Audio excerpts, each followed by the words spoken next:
thinking they was having shit. We going to get them boys, kicking doors, we give rapping shit. But really on some trapping shit. I was already up $300,000, and that was just on some stack. Now that boy Weasel fighting cases back to back, still trying to make it stop.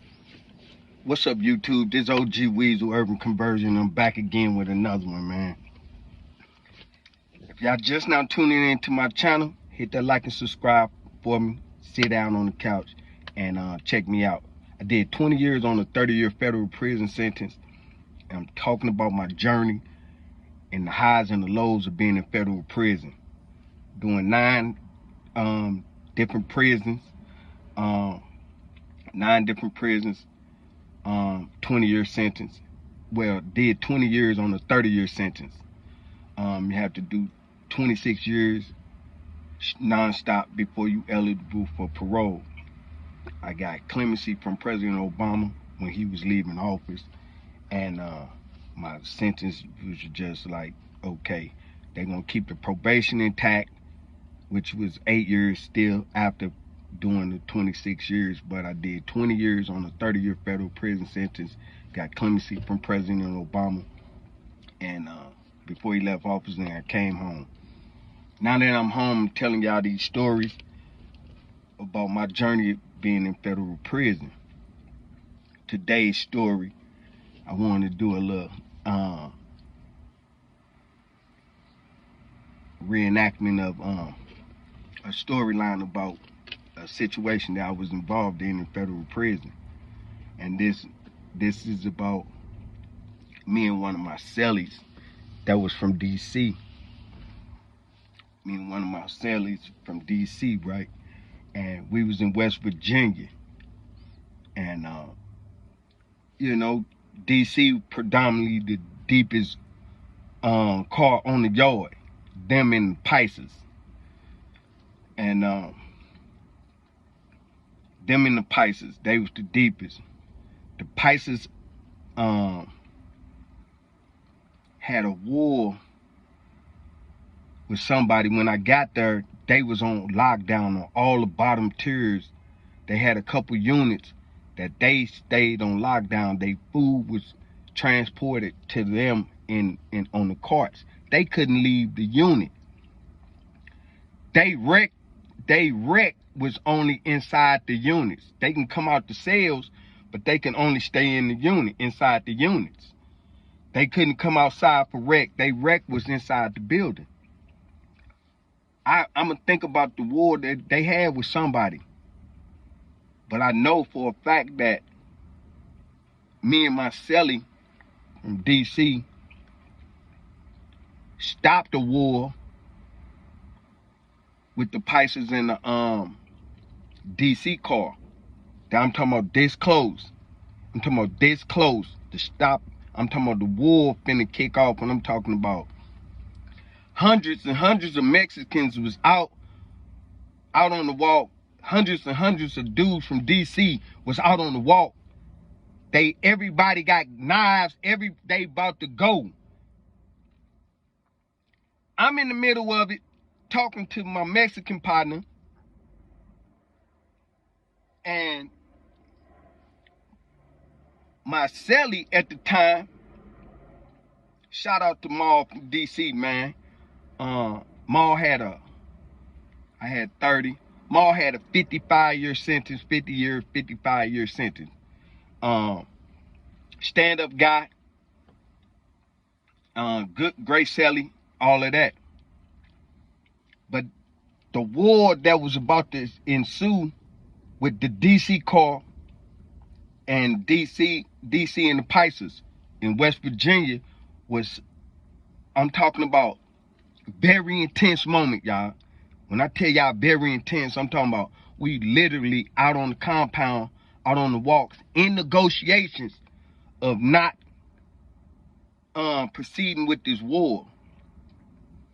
It was something about some stamps, it was something, but the war was about to jump with the DC car and the paisas. The paisas had just got let out of segregation because they had them separate from who they had them. It wasn't against the DC car.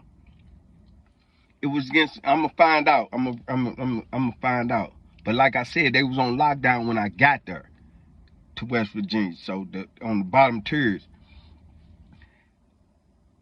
think they had some Tongo. They had a few Tongos on the yard because I was cool with a couple of them, and from other spots like from Beaumont, and then I met another Tongo that was there, but they couldn't be on the yard with the Paisas. But by being that the Paisas said they couldn't walk because the Tongo handled them in other spots. So when they get the word that the Tongo there, they ain't gonna let them walk to certain jails. That's just how it go. You know, so whoever got the power at that jail, that's who make the rules. So DC and the Paisas was the deepest on the East Coast. And DC and Paisas about to have a war. But I was with one of the representatives that had a lot of juice with the Paisas. Shout out to my man. I ain't gonna say his name. Shout out to my man. And the Paisas. Shout out to him, man. That's my brother. I love you. You know what I'm saying? I had told y'all that the Paisas, couple Paisas that gave me a knife to handle some business. These one or two of the Paisas. So I consider them like brothers to me, and forever. It just is because you form a brotherhood. But anyway, the Paisas got let off the yard. They let them out of segregation, the unit. They couldn't hold them in the SHU because it was too many of them. So they had to house them in the housing units. So when the ban got lifted, like the Tongos, the few little Tongos that they had on the yard, they had to go get off the yard because the Paisas had already established that they couldn't walk. But being that they was locked down, the administration would allow them to come, a few of them to come and walk the yard, and a few other Mexican gangs that they wouldn't allow to walk while the Paisas was on the yard. Cause it's some heavy hitters that Paisas, they don't mind going. They will go, but they pretty much they not and Paisas kind of press their own too now. Don't think they don't. So me and Mom was in negotiations of not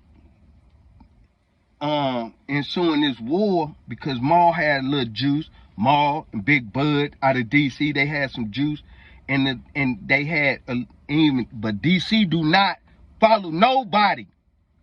They don't respect nothing but the gun. So for them to minimize the negotiations to bypass this war, and I'm in cahoots with this conversation of not, pursuing this war because we finna go on lockdown for a year and a half, 2 years straight, probably, behind this one. So ain't nothing gonna be done, ain't nobody gonna get nothing done, and the war gonna be senseless. It's about respect and power. So sometimes war is inevitable. But if we was at this close to having a war with the Paisas, and that was gonna really separate the who's who, because I was rolling with my people. I have to. This ain't nothing that I can do. My brotherhood that I got alliance with the Paisas, the top Paisas on the East Coast at this time, my DC homie know that I have this camaraderie with them as well. So I'm in heavy negotiations about not having this war. But when it comes down to it, I'm going to have to go with the DC card. I have to. This ain't nothing that my Paisa brothers going to have to go with their card. And after this war happened, it ain't going to separate our camaraderie and our brotherhood that I have with the Paisas. It's not. Even though I had to go to war and fuck his people up he gonna have to go to war and fuck some of my people up. So that's just what that is. But on the in the future note, doing business and other things like that, we talking about millions and millions of dollars on the table.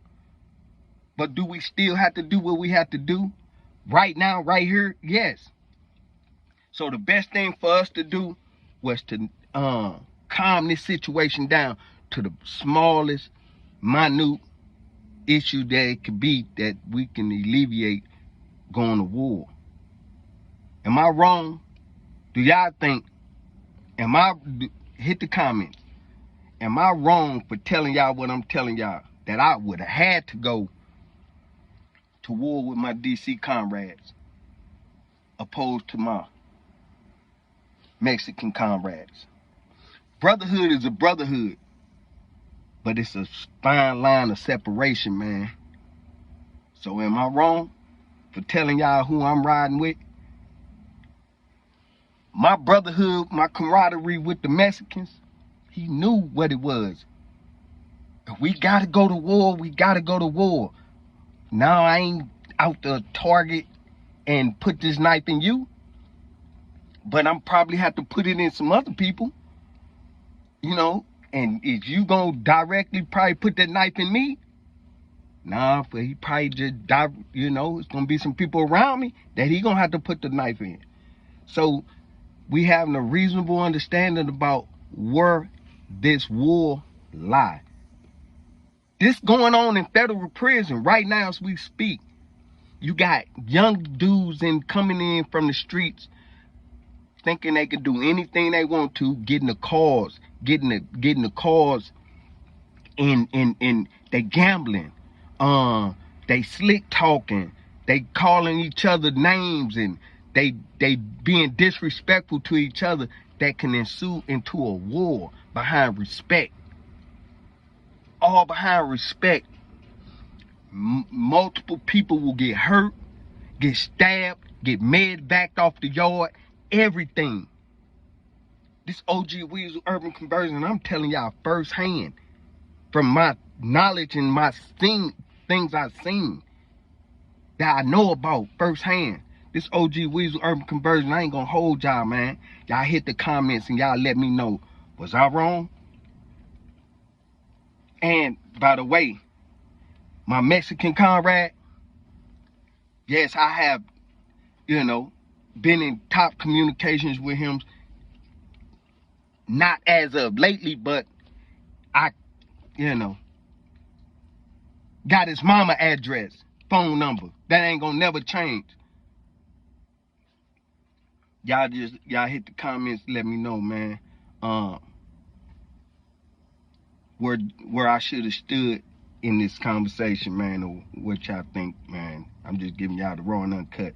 This my version. This OG Weasel Urban Conversion. I'm telling you like it is, man. It wasn't nothing like it couldn't be nothing else other than what it is. Peace. I got another story I'm finna drop, but I'm finna end this one right now. You know what I'm saying? This OG Weasel Urban Conversion. I'll be right back. Peace. Hit that like and man, y'all hit them comments. Hit the button, the like button for me. Y'all hit the button for me, man. Straight up, merch coming soon, man. Chasing Me book series coming soon, man. Ooh-wee, man. Y'all just don't know. I'm holding up. I'm holding for y'all. Peace. Shout out to Philly. Shout out to the East Coast. Shout out to the whole Philly, Texas, DC, Carolina, Baltimore, St. Louis.